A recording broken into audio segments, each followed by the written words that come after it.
Camada 8.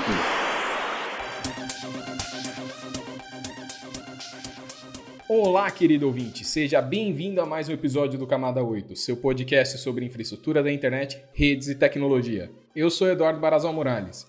E eu sou Antônio Marcos Moreiras. E o tema do programa hoje é empreendedorismo na área de redes.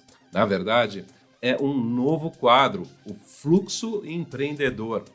Nesse quadro, nós faremos sempre bate-papos com empreendedores, com fundadores de provedores de internet, mas não só isso. Nós traremos também gente da academia, gente de outras instituições públicas, gente que inove, gente que faça empreendedorismo no sentido de inovação, aquele intraempreendedorismo, não é isso, Eduardo? É legal de comentar que não precisa abrir uma empresa, não precisa ser um novo negócio, você pode inovar dentro da empresa, que é o intraempreendedorismo. Então a gente quer trazer histórias interessantes aí da área de redes para incentivar o pessoal a inovar na área de redes. O entrevistado de hoje é o Fausto Morales, que vai inaugurar esse nosso novo quadro, da Zap Telecom. Então, vamos para a conversa. Seja bem-vindo, Fausto, aí ao nosso podcast Camada 8. A gente está querendo agora conhecer um pouquinho de uma história empreendedora na área de redes, então queria que você começasse aí se apresentando, né, e falando onde você trabalha. Então, fique à vontade. Olá, bom, inicialmente eu gostaria de agradecer o convite, fico honrado de poder participar desse podcast. Meu nome é Fausto Morales, sou empreendedor, né, e empresário. Hoje ocupo o cargo de CEO na Zap Telecom. Estou nesse cargo há 5 anos, trabalho para a Zap Telecom há 5 anos e é isso. Não, fica à vontade. Bom, a gente quer falar um pouco sobre empreendedorismo, então a gente tem que voltar um pouquinho aí na sua história. Então, o que te levou aí ao mundo de redes e infraestrutura? O que te deixou curioso para seguir esse caminho e empreender nesse caminho? Ah, legal. Isso a gente vai ter que voltar alguns anos na minha vida e rebobinar um pouco essa fita, né? Eu, desde muito pequeno, sempre gostei de tecnologia e tenho hoje 45 anos, como eu falei, então, quando pequeno, nós estamos falando de 40 anos atrás, né? O mundo da tecnologia não era esse mesmo mundo que nós conhecemos hoje, né? O que meus filhos conhecem, que estão habituados aí com o touchscreen, com os botões, etc. e tal. Era bem diferente aí. Mas eu sempre tive um fascínio aí pela tecnologia, sempre me chamou muito a atenção a tecnologia. Eu me lembro que às vezes tinha, na banca de jornal, tinha uma coleção da revista Total Eletrônica. Eu era doido por aquela revista, comprava para montar kitzinho de eletrônica. Então eu sempre procurei e segui essa linha, né? E quando mais adolescente, na época do colegial, né, eu estudei no colégio, fiz colégio técnico, fiz ET George Street, eletrônica na época, né, era as ETs. E lá a minha cabeça se abriu bastante assim, para esse mundo de tecnologia, porque naquela época a informática era algo bem embrião ainda, né? Diria informática em nível pessoal, né? PCs, né? Informática nas nossas casas, era raro alguém ter PC, né? Então eletrônica era o cara da vez, e que era acessível. Estudei lá, fiquei bem interessado no assunto, mas eu já nessa época eu já era DJ, né? E fui DJ profissional por 18 anos. Ganhei minha vida como DJ por 18 anos. 10 anos fui DJ de uma grande rádio aqui em São Paulo, Energia 97, uma rádio de música eletrônica, acredito que é a maior rádio do país de música eletrônica. Mas houve um momento na minha vida que eu achei que deveria ter uma segunda opção, não só a música como minha fonte de renda, né, como uma profissão, né? E então eu comecei a me especializar por conta própria e aí fiz até alguns cursos da Microsoft, certificação da Microsoft, consegui me certificar, etc. E fui atrás de atuar na área. Então eu comecei a vida nesse mundo aí de redes, não por telecom, mas com suporte.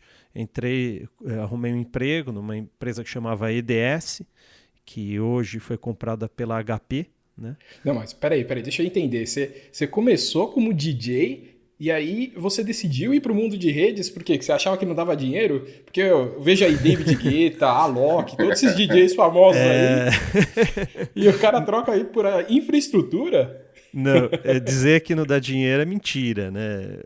Eu acho que a carreira de DJ, como esses nomes que você citou aí, tem nomes até na Forbes.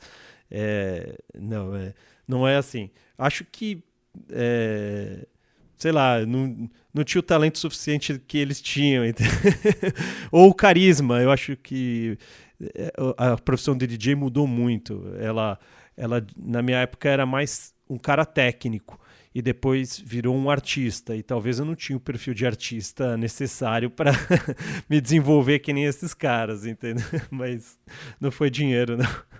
Fausto, eu fiquei curioso sobre a parte da eletrônica. Você citou uma revista aí que eu nem conhecia, mas aqui no meu caso eu acompanhava uma revista que chamava Beabá da Eletrônica, tinha uma outra que chamava Divirta-se com a Eletrônica, tinha uma outra que chamava Nova Eletrônica, que eram fantásticos. Mas a minha curiosidade é o seguinte, cara, eu não vou perguntar nem se você desmontava os eletrônicos da sua casa. Eu quero saber se eles acabavam montados no final de novo ou se eles até hoje estão...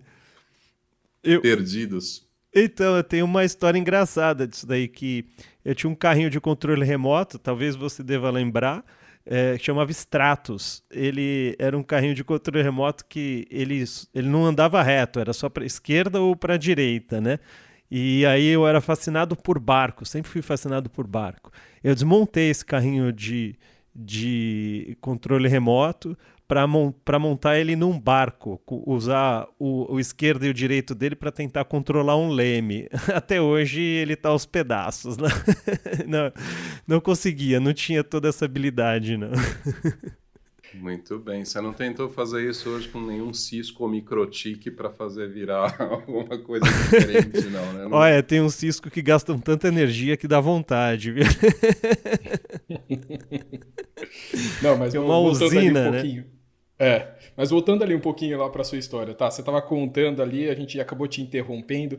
Você começou então a estudar, você falou assim, essa vida de DJ não é para mim, eu tenho que voltar a estudar, eu tenho que me envolver com infraestrutura. Pode continuar lá. Você estava falando que você estava começando no mercado de trabalho, né? Como um empregado, né? Isso aí. Inclusive, curioso que um dos primeiros trabalhos que eu tive dentro da EDS era num lugar que chamava Field Service, né? Que a EDS é uma empresa americana, então todos os cargos em inglês, né? Mas o Field Service, para trazer aqui para o nosso mundo, é o técnico de campo, né? E eu acabei caindo nessa área. E, curiosamente, um dos clientes da EDS era a NET, né? E como eu já falava inglês e tinha um certo cuidado aí com o vocabulário, que tinha um certo cuidado ao falar, o pessoal entendeu que eu tinha um perfil para atender a diretoria e a presidência da NET. Então, parece Nossa, que... Então o inglês mudou sua vida, né? Tipo, de um funcionário ali que estava começando a carreira, já foi para conversar com o presidente, para a diretoria. Exato. Eu fiquei atuando na NET, na época era o Valim, e depois hoje que continua como presidente, o Félix, né? Eu fui field service desses caras aí logo no início da minha carreira. Então, sim, sem saber, né, mas eu acompanhei por alguns anos a presidência e a diretoria de uma grande empresa como é a NET, né, Mas eu era o cara que arrumava o computador deles, né? Então eles me chamavam, ó, não sei pôr negrito aqui no Word. Então, era coisas nesse nível, né? De atendimento, sabe? Meu computador não liga. Você já experimentou ligar o monitor? Tô brincando, não, né? Mas eram assim, problemas básicos, né? E que eu fazia atendimento, mas fiquei dedicado. Eu ficava praticamente numa antessala lá, sentado o dia inteiro da diretoria, que se um diretor ou o presidente da empresa precisasse, eu estava à disposição para atender e resolver problemas do dia a dia deles. Mas, assim, nunca imaginei que um dia pudesse ser trabalhar nesse mundo da telecom, né? Um rival deles, né? Porque você montou um provedor, né? Vou ser um pouco mais modesto, vai.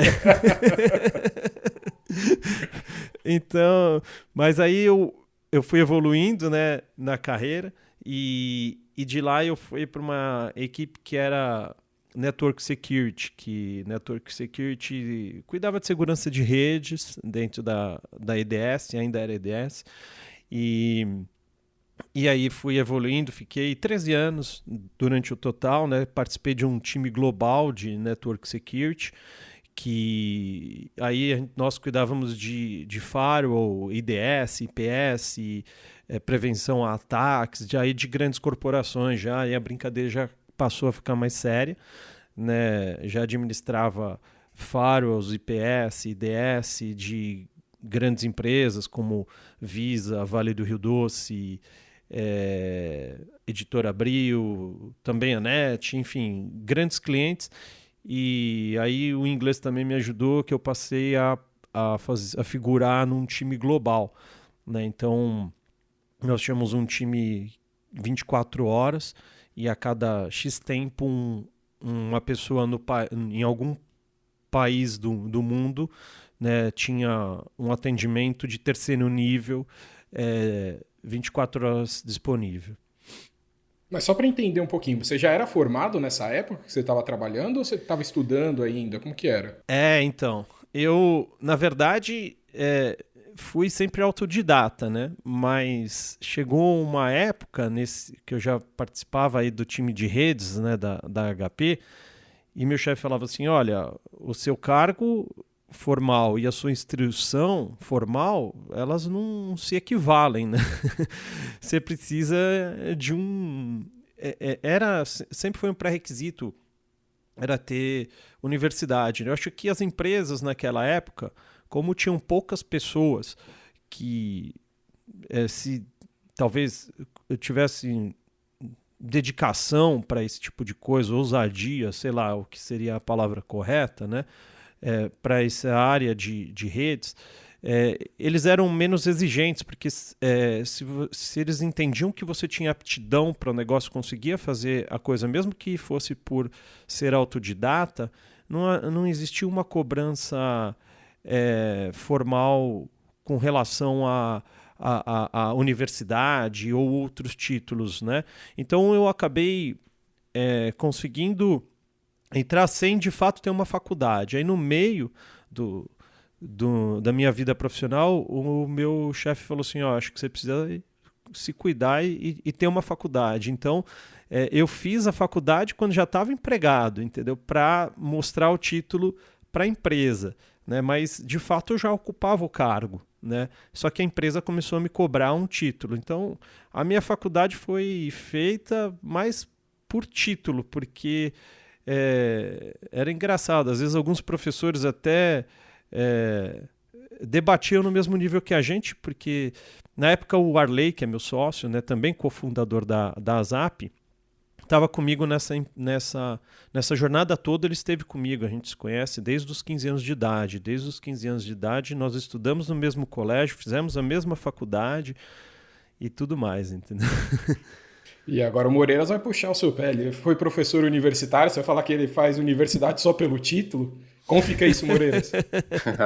Cara, eu tava me segurando aqui para fazer umas perguntas em relação a isso, para deixar o Fausto contar a história dele, mas eu fiquei extremamente curioso a começar pela história do inglês, porque eu tinha um professor na faculdade, o professor Hélio Guerra, E no primeiro ano da faculdade, quando a gente entrou na aula inaugural, ele chegou para a gente, virou para a gente: se vocês não falam inglês, por favor, tranquem o curso agora, vão fazer o curso, ser fluentes em inglês, depois vocês voltam, que vocês vão ganhar muito mais do que perdendo seu tempo aqui.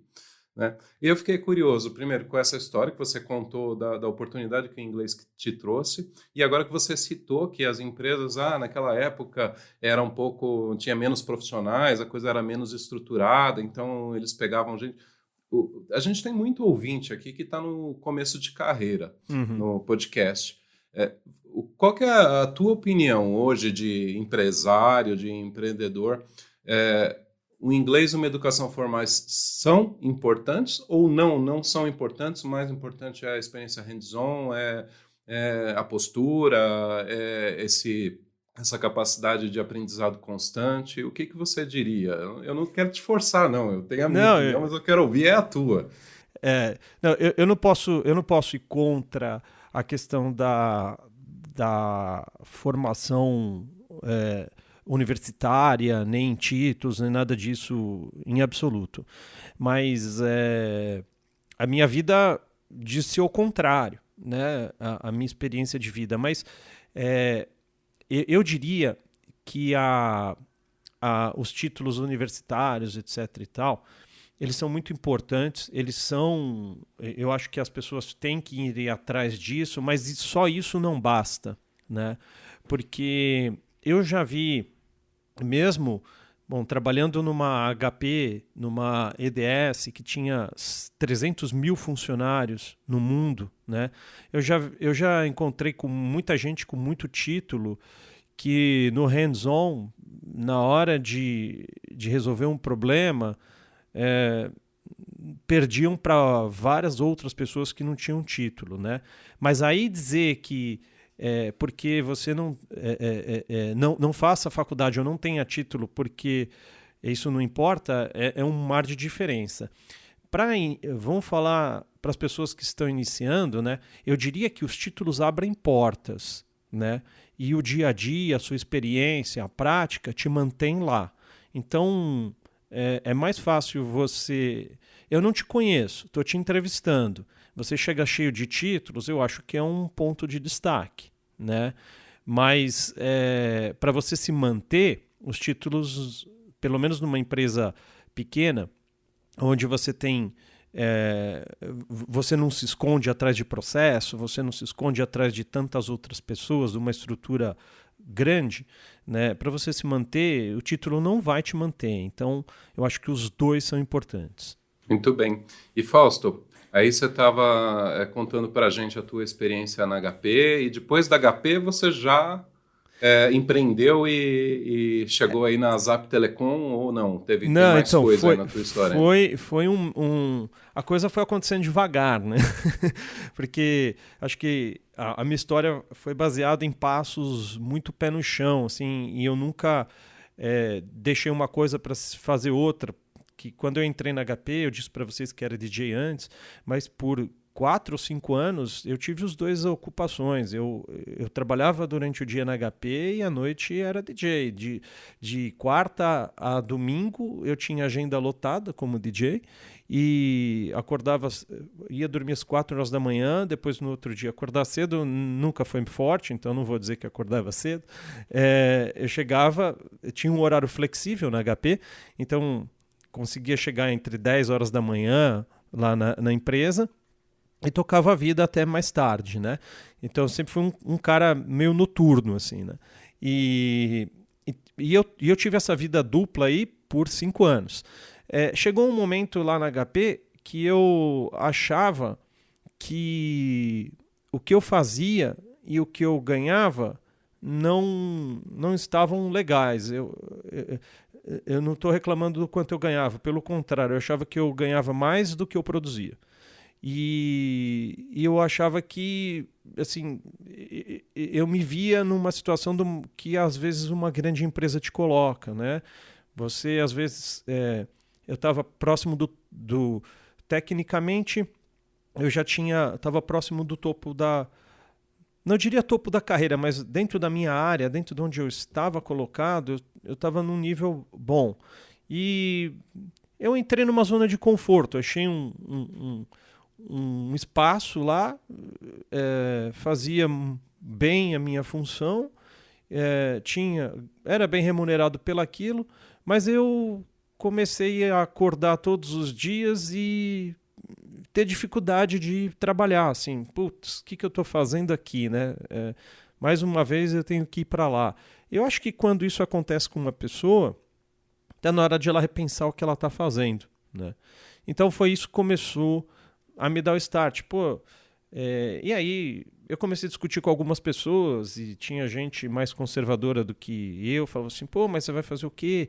Você ganha bem, você está numa baita empresa, você tem todos os benefícios da CLT, você tem seguro de saúde top, e aí todas aquelas coisas que vocês sabem que uma grande empresa fornece, né, pra gente.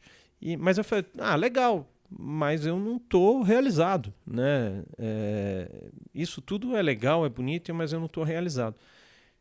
E aí eu tinha conhecido uma pessoa, né, que era desse mundo de telecom, de provedor de internet, né? E foi um capítulo que mudou minha vida e um capítulo na minha vida que me tirou do CLT e me fez empreender, né? Então, essa pessoa, ele era casado com uma grande amiga da minha atual, não minha atual esposa, minha ex-esposa, mas atual naquele momento, né? Então, nós nos conhecemos numa viagem, essas viagens que as mulheres encontram, falam, a minha amiga é casada com um cara legal, de TI também, vocês vão se dar bem, né? Conheci esse cara e ele tinha uma operação de telecomunicações, né? Ele vendia internet para provedores, né? Dentro da rede da Eletronet. Mas conheci numa viagem, assim, aquele negócio, vamos pescar junto, bate-papo, aí conversa inevitável, o que você faz, o que você não faz, eu expliquei o que eu fazia, etc. E eu já estava na área de Network Security, eu trabalhava num time global, ele falou, poxa, você mexe com isso aí, não sei o quê, eu tenho um provedor de internet. Quando ele falou um provedor de internet, né,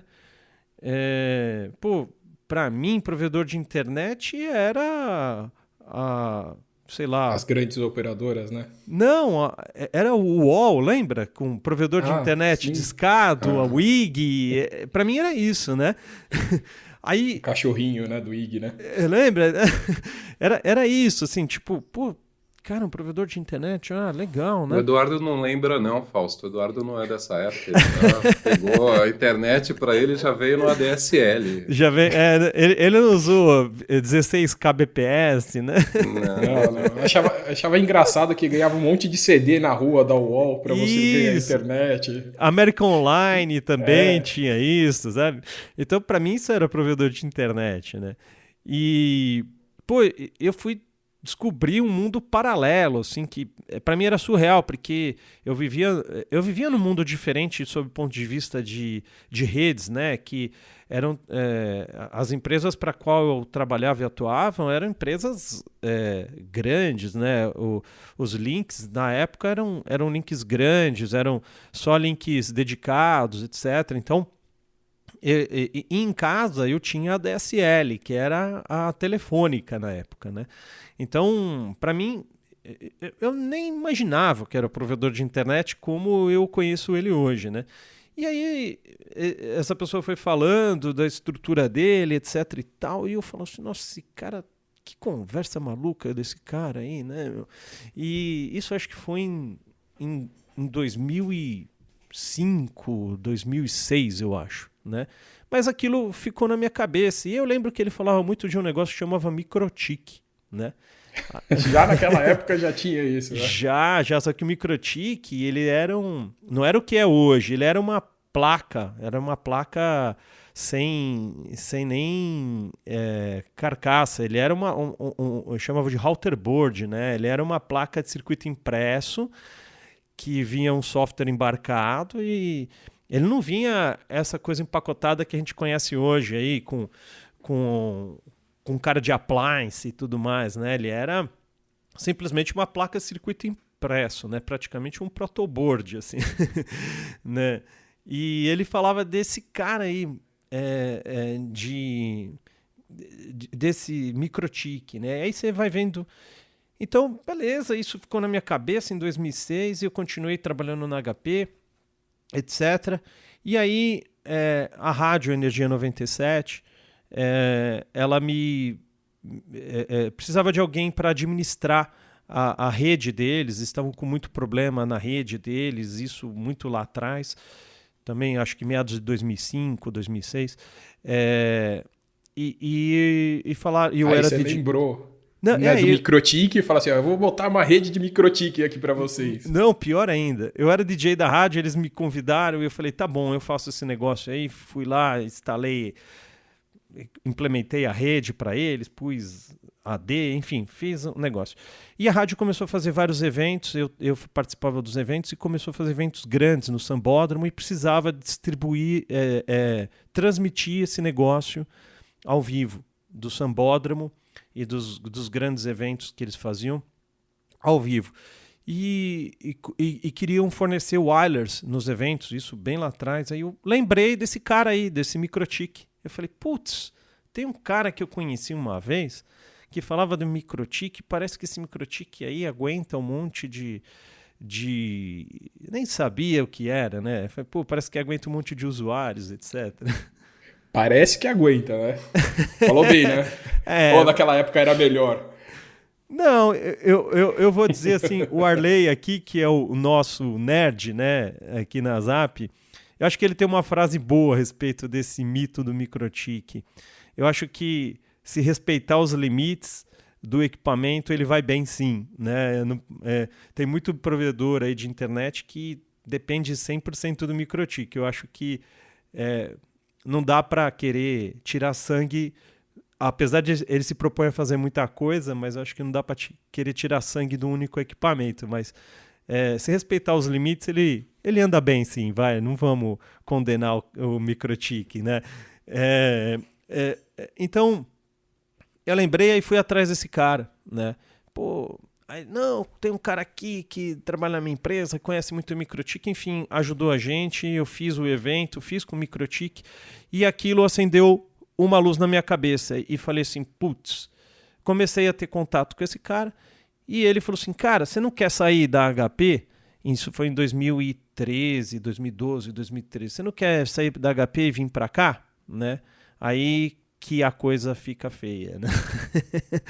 Aí fala assim, poxa, sair da HP, uma empresa com multinacional, 300 mil funcionários, ou seja, né, um negócio sólido, né, ganhava bem, tinha todos os benefícios da CLT para ir para uma empresa que mal eu sabia o nome, né? Mas como a gente... como eu disse para vocês, né? Só tá bem colocado, só tá com um salário que é suficiente para você naquele momento, eu acho que só isso não me completava e eu precisava procurar uma outra sarna para me coçar. E, curiosamente, eu pedi demissão e aceitei o convite dele. E aí que começa a história do empreendedor. Mas aí eu preciso perguntar, ele tem que ter feito uma proposta melhor. Você saiu para ganhar menos, viver feliz. Assim. Não, eu acho que financeiramente, eu fui trabalhar como PJ, né, para ele. Financeiramente, era equivalente, se não menos. Tá? Então... aí começa a vida do empreendedor, tá? Porque, ao contrário do que muitos pensam, né, o resultado final nem sempre é maior do que talvez alguém que a gente tenha como funcionário nosso, né? Às vezes o resultado é negativo num ano de uma empresa, né? Então, essa acho que foi talvez a minha primeira lição como empreendedor na minha vida, né? Eu tive que arriscar, tá? Eu tive que... eu estava trocando um pelo outro, mas o rendimento era semelhante, se não menor, se você comparar todos os benefícios que são agregados, que é o fundo de garantia, 13º, e 13 anos que eu tive que abrir mão, porque eu pedi demissão, 13 anos de CLT que eu tive que abrir mão, né? Então, foi a primeira decisão, né, que eu acho que eu não sei se todo mundo tomaria, né, essa decisão e se qualquer outra pessoa seguiria nesse caminho, né? Mas eu acho que foi a primeira decisão como empreendedor que eu tive que tomar, entendeu? Mas aí, Fausto, você começou então essa história de empreendedorismo trabalhando como PJ, né? Não ainda abrindo uma empresa para atender, você abriu a sua própria empresa, mas para se vincular ou para prestar serviços para uma empresa específica, aí, como muita gente faz, e daí para frente é que a coisa deslanchou. É mais ou menos. E não é. Antes de aceitar essa proposta, eu disse que eu trabalhava na HP e já tinha a Energia 97 como um cliente. Era um cliente que eu administrava a rede deles. Então, eu já tinha uma microempresa, eu e o Arley, que sempre me acompanhou na minha trajetória, né? Nós administrávamos a rede da Energia 97 à distância, tá? E prestamos serviço para eles, mas era só eles. Aí apareceu essa oportunidade, eu me desliguei completamente da HP e a ideia era justamente essa que você falou aí, prestar serviço para uma empresa como um PJ.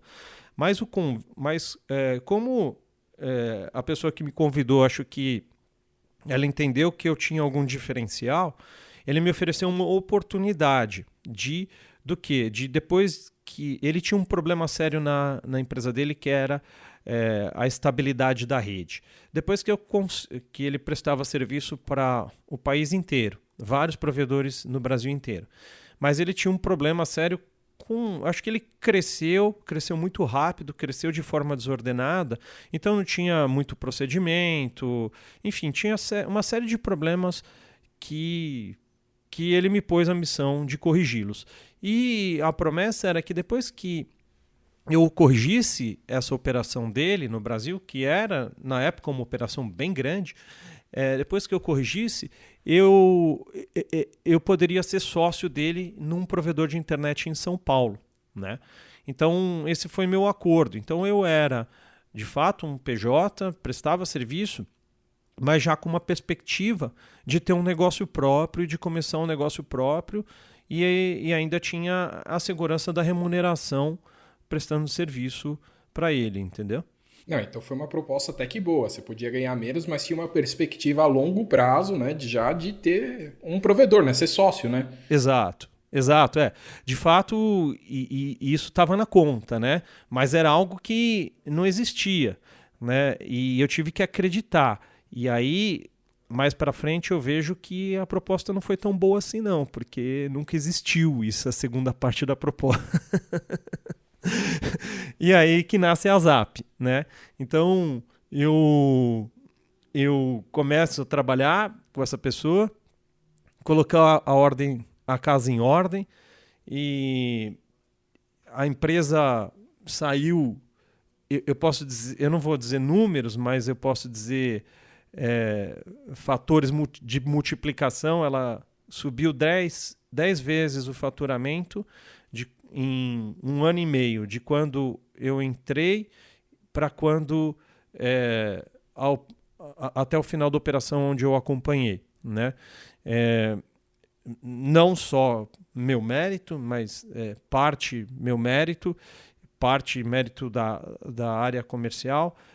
Eu tive, acho que o mérito e dele mesmo, como fundador, né? Eu tive, acho que o mérito simplesmente de conseguir estabilizar a rede, né? E isso deu sustentação para a área comercial de fazer o trabalho deles, e a empresa cresceu. E aí, quando eu vi que a segunda parte do acordo ela não ia acontecer, né? E também eu não concordava com os métodos dessa empresa. Eu achava que eles não eram muito ortodoxos, né? Sobre o ponto de vista de governança. Eu falei, não, eu não quero ser seu sócio, né? E não aconteceu e também nem eu queria que acontecesse. Então, o Arley estava comigo também nessa empreitada. Eu falei assim, cara, vamos fazer o nosso negócio, né? E aí, de novo, vem a segunda lição de empreendedorismo, que foi, dessa vez eu não tinha nada, né? Eu juntei dinheiro eu e o Arley juntamos dinheiro durante algum tempo e nós tínhamos essa operação para a qual nós trabalhávamos passou por uma história muito triste, eu não quero entrar muito no mérito, mas basta dizer que do dia para a noite se desligou a operação, né? E aí, quando a operação se desligou, eu falei para o Arley, olha, tem, sei lá, 10 clientes aqui em São Paulo. Fiz umas contas com ele, nós tínhamos um escritório próprio já. Assim, esses caras precisam de link imediatamente, porque simplesmente a operação desligou no Brasil inteiro do dia para a noite. Foi um capítulo aí na história de telecom dos provedores, que sabem do que eu estou falando, muito maluco, né? Eles atuavam na rede da Eletronet, né? Essa empresa, fornecendo banda IP para provedores no Brasil inteiro. E a operação simplesmente foi desligada do dia para a noite. Aí, os clientes que estavam... A gente ajudou alguns clientes que estavam fora de São Paulo, porque já tinha relacionamento com a Eletronet e tinha relacionamento com outras empresas que pôde ajudar esses clientes. Então, a gente ajudou no que pôde. Mas a gente não tinha nada. Nós éramos ex-funcionários dessa empresa, né? Eu e o Arley. E falei assim, cara, agora... Isso, assim, eu estou falando decisão de horas, não tivemos dias, tá? Não, mas nada... Você tinha conhecimento, tinha vontade, né? Você não tinha dinheiro, é isso que você quer dizer, não fala nada, né? Exatamente. Você tá certo. Era isso daí. E tinha aprendizado, né? Porque você aprendeu as coisas na outra empresa, né? Foi construindo todo o seu conhecimento, tanto é que provavelmente você pegou todo esse conhecimento de estruturação de empresa para montar a sua, certo? Exato. Nós não tínhamos dinheiro, não tínhamos equipamento, não tínhamos infraestrutura, né? Nós tínhamos exatamente isso aí que você descreveu. Vontade, coragem e conhecimento, né? E um pouco de loucura, né? Como diz o CEO na música dele, né? Você precisa ser um pouco maluco, né? Porque senão você não faz nada.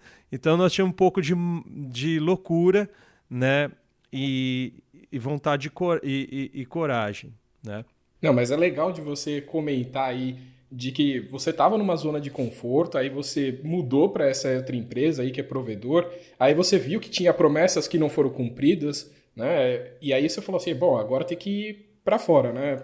Moreiras até hoje tinha me prometido uma sala própria no Nick lá, eu tô esperando 10 anos, tô chegando numa zona de conforto aqui que tô pensando a mesma coisa aqui. Sai dessa, Moreira. Que é Fausto Morales, hein? Eduardo Morales aqui. O Eduardo tá na sala própria dele aqui, gravando esse podcast agora e tá reclamando de barriga cheia ali, de home office. Olha que coisa mais interessante. Mas sabe, Fausto, uma coisa que eu achei bem legal de você comentar, o que além dessa questão de zona de conforto, vamos dizer assim, de uma coisa mais pessoal sua, o que, vamos dizer assim, foi o chute aí final que te levou para frente, que te levou a abrir a Zap Telecom, foi uma necessidade Exato. dos clientes do outro provedor. Quer dizer, você foi para o mercado, aí você meteu as caras para resolver um problema de terceiros, para pegar um monte de gente que estava na mão lá por conta dessa operação que tinha parado de funcionar, e você foi lá e falou, não, agora eu vou resolver o problema desses caras. Isso é muito legal, né? Eu vejo acontecer isso com muitas histórias aí de provedores. Às vezes a gente está mais acostumado a ouvir histórias do pessoal que atende o usuário final, né? Então, normalmente é para atender a necessidade do usuário final, de ter internet em algumas empresas ou em algum bairro ou alguma região.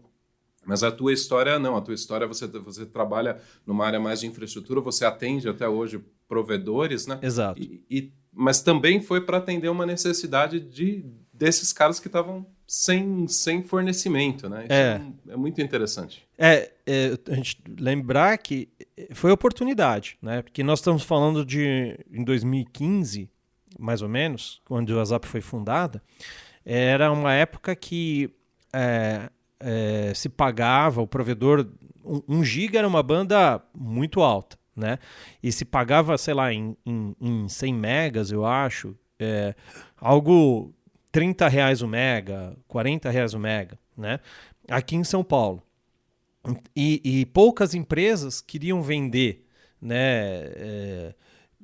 Assim, não existia essa oferta demasiada que existe hoje de IP, de empresas vendendo link dedicado, como existe hoje. A coisa era menor, ou pelo menos a minha limitação do mercado não me permitia enxergar tão distante, né? Mas a banda não era barata e não existia muita opção, né? Então, mas foi curioso que quando no dia seguinte que a operação foi desligada, eu cheguei no escritório, era eu e o Arley, eu olhei para ele e falei assim, olha, isso aqui tudo está no nosso nome, a gente alugou o escritório, a gente fez o nosso nome, nós temos 2 opções, ou a gente liga para o proprietário, explica, devolve, faz o distrato do contrato, cada um vai para sua casa e arrumar um emprego, né? Ou então a gente socorre esses caras aqui e tenta angariá-los como cliente, né? E aí nós vamos uma conta, tá? Quanto é que custa a sala? Quanto é que custa aqui o aluguel do prédio? Os custos fixos, etc. Tá? Isso tudo muito rápido, tá? Foram questão de horas, a gente não teve dias para pensar e tomar essa decisão.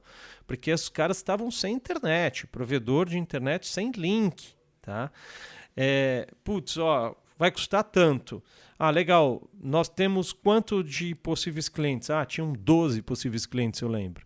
Dos 12, vai dar tanto se a gente praticar o mesmo valor, etc e tal.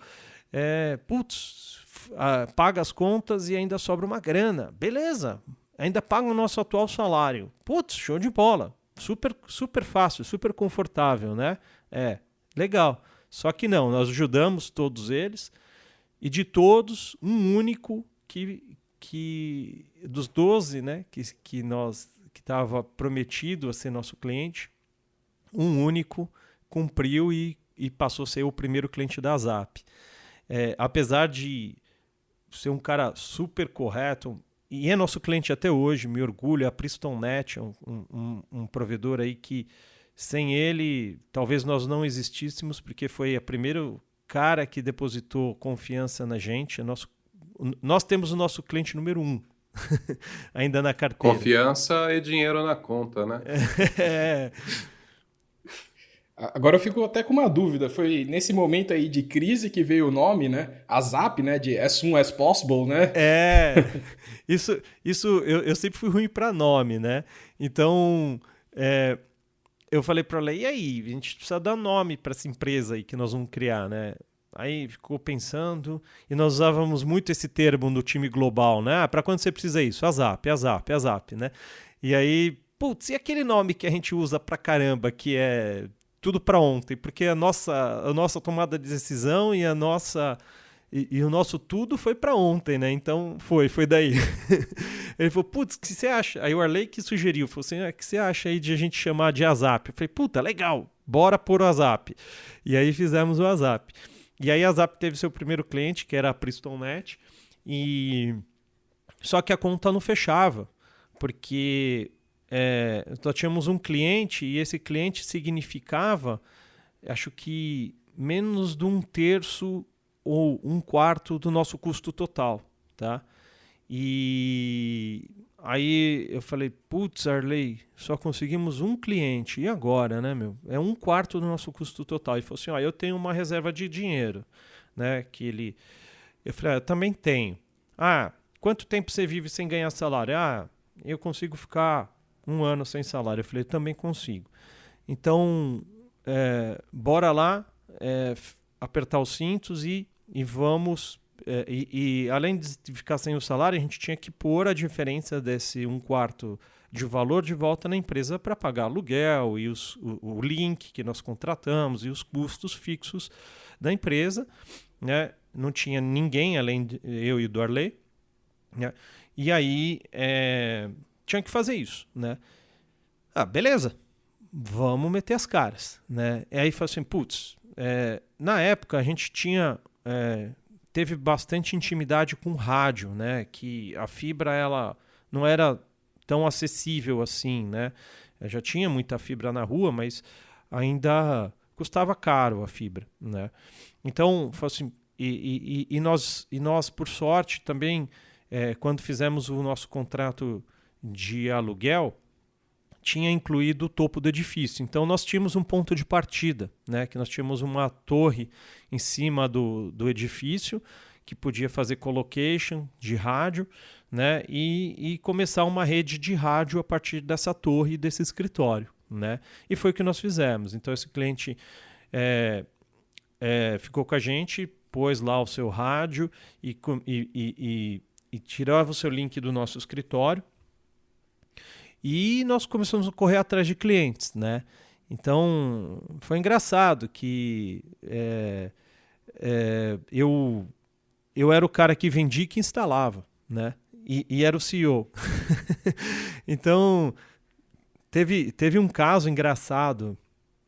Eu não vou dar nome aos bois, mas vou dar umas referências, assim. Eu fui num condomínio aqui de São Paulo, um condomínio AAA aí, desses muito chiques, né? Eu não me lembro exatamente como eles chegaram na gente, precisavam de internet, né? Numa loja, uma grife, dessas grifes bem caras de roupa, e precisavam de internet dedicado. E aí eu fui lá conversar com a pessoa que acho que foi a secretária, ela marcou uma reunião comigo e com o diretor-geral da empresa, né? E aí cheguei lá, pus um terno, aquela coisa toda, né? Fui no condomínio, era o nosso primeiro cliente corporativo e nós ainda estávamos naquela fase que a empresa era negativa, a gente não tinha salário, era aquela aperreação, né? E era só eu e o Arley na empresa. Aí eu fui lá, fiz a venda, consegui vender. Aí o diretor falou assim, cara, mas eu preciso que você instale isso imediatamente, né? Aí eu fiz aquela cena, né? Não, eu vou falar com a minha equipe de engenharia e a equipe, os técnicos, ver como tá a agenda deles, né? O técnico era eu e o Arley, a engenharia era eu e o Arley, né? Resultado, esperei o diretor ir embora, liguei para ele, falei, não, hoje a partir das 20 horas eu consigo, prédio comercial, né, só pode trabalhar à noite, né, para infraestrutura, hoje a partir das 20 horas a gente consegue fazer a instalação. Tirei o terno, me troquei dentro do carro, pus a bota e a roupa de campo, e fui lá, eu, o Arley, fazer a instalação e ainda ficava preocupado. O diretor não pode me ver aqui, né? Se ele sabe que é empresa de uma pessoa só, a gente perde o contrato. E o resumo, esse cliente é nosso cliente até hoje. Tá? Ele não sabe dessa história, né? Mas ele é nosso cliente até hoje. Esse condomínio AAA hoje, a gente tem vários clientes lá dentro. E foram várias outras histórias semelhantes a essa, onde até a gente chegar lá no ponto de equilíbrio, né? Que poder contratar a primeira pessoa, ter o primeiro funcionário, ter o primeiro comercial, o primeiro técnico de rua, etc. e tal. Houveram várias histórias semelhantes a essa em várias outras situações. E a sua história é muito legal. Pelo menos você não Obrigado. teve. Eu acho que você foge um pouco das estatísticas, porque o pessoal fala que o empreendedor, a empresa só dá certo depois das 5 primeiras falências, tal. Então você passou umas dificuldades, aí, uns problemas sérios, mas até que andou bem, né? Não, E a gente. eu fali também, É. viu? Eu não Ah, você falou também? Ah, Sim, isso está na conta. É que começa muito antes. Com... Eu tive uma época boa na vida que foi quando garoto, com 16 anos. é, Eu vendia limonada na rua e ninguém comprou, aí faliu. Essa foi a primeira experiência. Não, eu falei para vocês que comecei a vida profissional com 14 anos, né? Mas com 16 anos eu era DJ já profissional de uma balada, né? E meu pai tinha uma situação financeira muito boa, né? Meu pai e minha mãe. E eles compraram essa balada, que eu era DJ, porque meu pai não aceitava que eu fosse DJ, né? Ele era empresário e falava assim, não, meu filho não pode trabalhar num boteco, né? E então tinha esse, sei lá, eu chamo de prepotência. E aí foi lá e comprou o local e me deu, né? E tinha mais 2 sócios. E me emancipou, né? Só que eu gostava de ser DJ, não de ser empresário, né? E eu nunca fui empresário. Eu ia lá, abria, fazia as contas, pagava as pessoas, mas isso era um fardo para mim, né? Ocorre que, claro, um negócio que não é administrado, ele tem o seu tempo de vida, só que quando os donos não estão muito preocupados com as contas, está fardado ao fracasso, né? E chegou o dia que essa balada faliu, né? Então essa foi a minha primeira falência, né? Eu também fui dono de uma loja de carros, né? Loja de som para carros, tá? E aí, essa loja também, nessa mesma época, faliu, porque eu tinha todo um background dos meus pais financeiro, né? E então eu era um garoto mimado que não estava preocupado se o negócio dava resultado ou não, né? E meu pai faliu.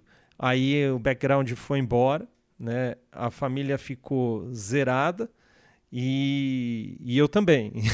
E como eu não estava preocupado com a administração do negócio, consequentemente, eu fui para o mesmo caminho. Então, meu pai faliu, e aí a minha balada faliu, e depois de alguns anos, a minha loja de som faliu. Então, tem 2 falências aí na minha conta. Tá? tem bastante falências aí. Ô Fausto, a gente está conversando aqui já há um tempão, temos que já ir nos encaminhando para o final da entrevista. A gente queria aproveitar um pouco da tua experiência agora para perguntar 2 outras coisinhas sobre o mercado atual e principalmente dicas para o pessoal que está começando. Então, os nossos ouvintes aqui que têm menos experiência, que estão entrando no mercado, seja como profissionais ou como empreendedores, por onde essas pessoas começam? Aí, baseado na tua experiência, que dicas que você poderia dar para esse pessoal? Eu acho que um pouco da história que nós falamos já diz por si só, né? Eu acho que a primeira questão é enxergar uma oportunidade, abraçar e aproveitá-la, né? No meu caso, a oportunidade veio de uma necessidade, né? Então, eu nasci da necessidade de atender alguns clientes e de resolver alguns problemas, né? Então, meu negócio nasceu no meio de uma crise, nasceu no meio de um problema, mas eu enxerguei que tinha uma necessidade, tinha um campo para atender. E eu acho que, se tratando de provedores e se tratando de Brasil, um país com dimensões continentais, né, necessidades não são coisas que faltam no nosso país, né? Necessidade de interconexão, deficiência em serviço, deficiência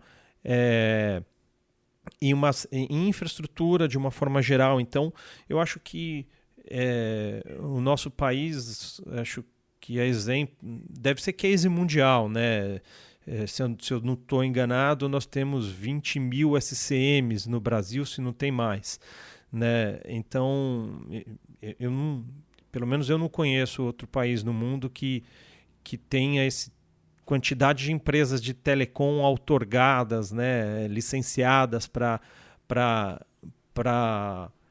atuar num país. Então, eu acho que é um país de oportunidade sobre o ponto de vista de internet, né? Tá, mas ouvindo dessa forma e a gente vendo que algumas empresas estão fazendo IPO, tudo, umas comprando as outras, será que ainda tem espaço para empreender nessa área?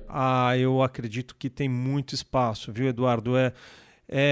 Eu acho, eu vou ser honesto para você, né? Eu não atuo no mercado de B2C, né? Não atuo no mercado residencial, mas eu preferiria concorrer com uma Vivo ou com uma NET do que com um dos meus clientes.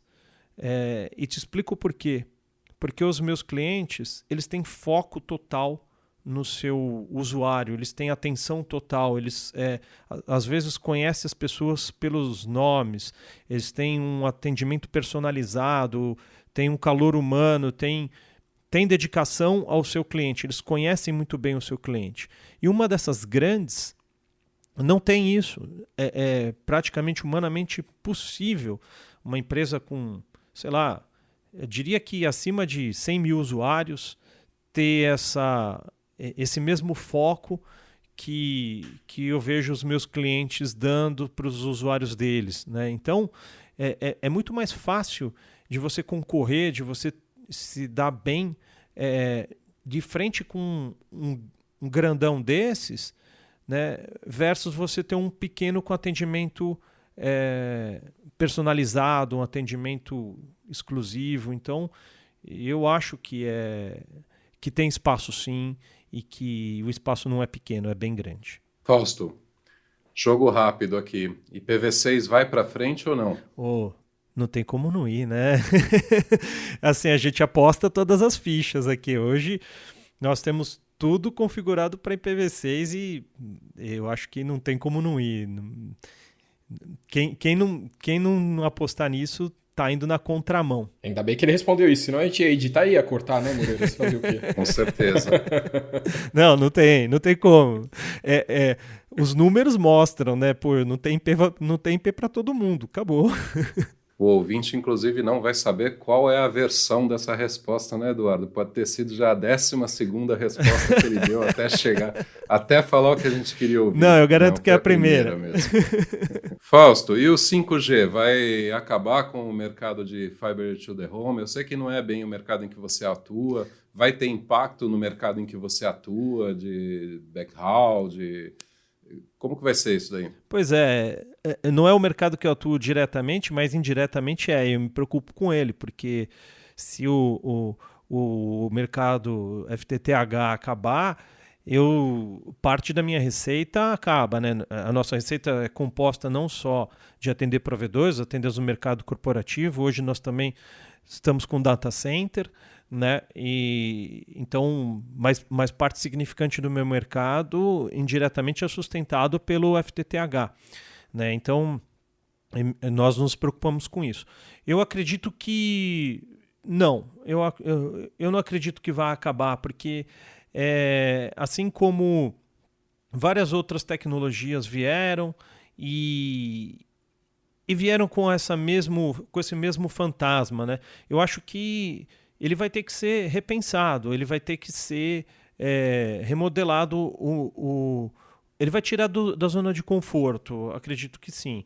Mas nós temos, na minha opinião, se tratando de Brasil, se tratando de como as coisas acontecem, mal temos implementado em algumas regiões do Brasil aí, o 3G, né, dirá o 4 e dirá o 5. Né? Então, se tratando de capitais, a coisa vai acontecer numa velocidade, né, muito maior, a exemplo de São Paulo. Né?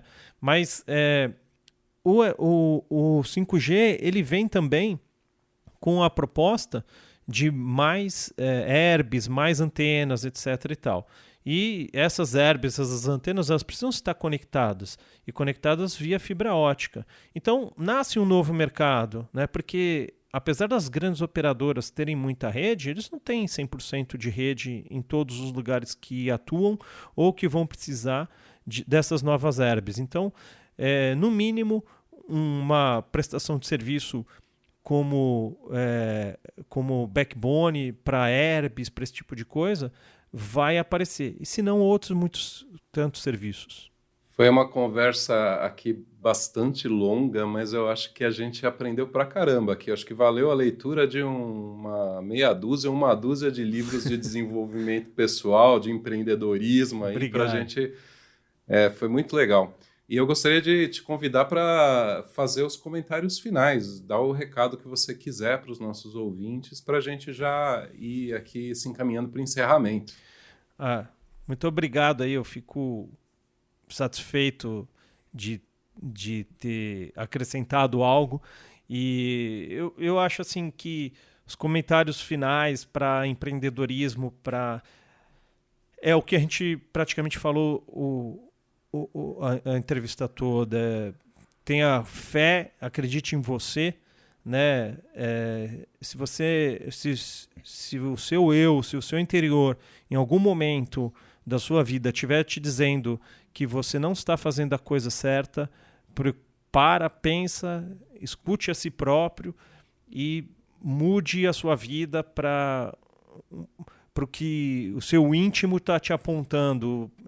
Escute a si mesmo, acredite em si mesmo, que o resto das coisas acontecem, as portas se abrem naturalmente, as oportunidades vêm quando você está indo para o caminho certo. E o principal, eu acho que é o principal, seja guiado por aquele lema: não faça para ninguém o que você não gostaria que fizesse contigo. Eu acho que isso faz toda a diferença e abre muitas portas. Sabe as palavras, hein? Gostei desse final, hein? Então, obrigado, Fausto. Realmente foi bem interessante toda essa conversa. E já digo, convidamos você para participar de outros podcasts, vamos aí conversar. Você tem muito conhecimento técnico também. Aqui a gente falou mais de empreendedorismo, mas podemos entrar em assuntos técnicos, tá? Então, muito obrigado. Eu que agradeço. Muito obrigado. Eu que agradeço, Moreiras. Eu agradeço aí, Eduardo Morales, da família, né? E estou à disposição de vocês a qualquer momento. Você terminou assim, parece que a gente é parente assim direto, né? A gente é parente de nome, né? O Fausto é a parte rica da família, eu sou a parte pobre da família ali, saindo lá da Espanha, nas imigrações ali, chegando aqui no Brasil. Pelo amor de Deus, antes fosse.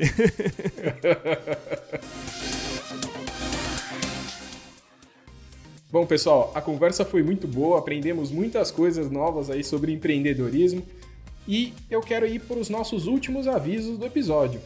Vamos falar agora também da live do Intrarede, que vai acontecer no dia 1 de setembro de 2021. Vai ser uma live sobre segurança na internet. Qual é o nosso papel? Pensando aí nos administradores de redes e provedores de internet. Então anotem na agenda para não perder. E se vocês gostaram do episódio de hoje, querem mandar aí sugestões de temas, dúvidas, elogios e críticas construtivas, mandem e-mail para cursoseptro@nic.br. E eu quero convidar a todos para que se inscrevam em nossas redes sociais, para não perder nenhum conteúdo importante. No Twitter, vocês nos encontram como @comuniquebr. Nas outras redes, Facebook, LinkedIn, Instagram, nós somos @nicbr. E no Telegram, somos nick.br. No YouTube, nickbr vídeos. Esperamos que você tenha gostado do episódio de hoje e qualquer problema é culpa da camada 8. Tchau, tchau, pessoal. Até a próxima. Tchau, tchau.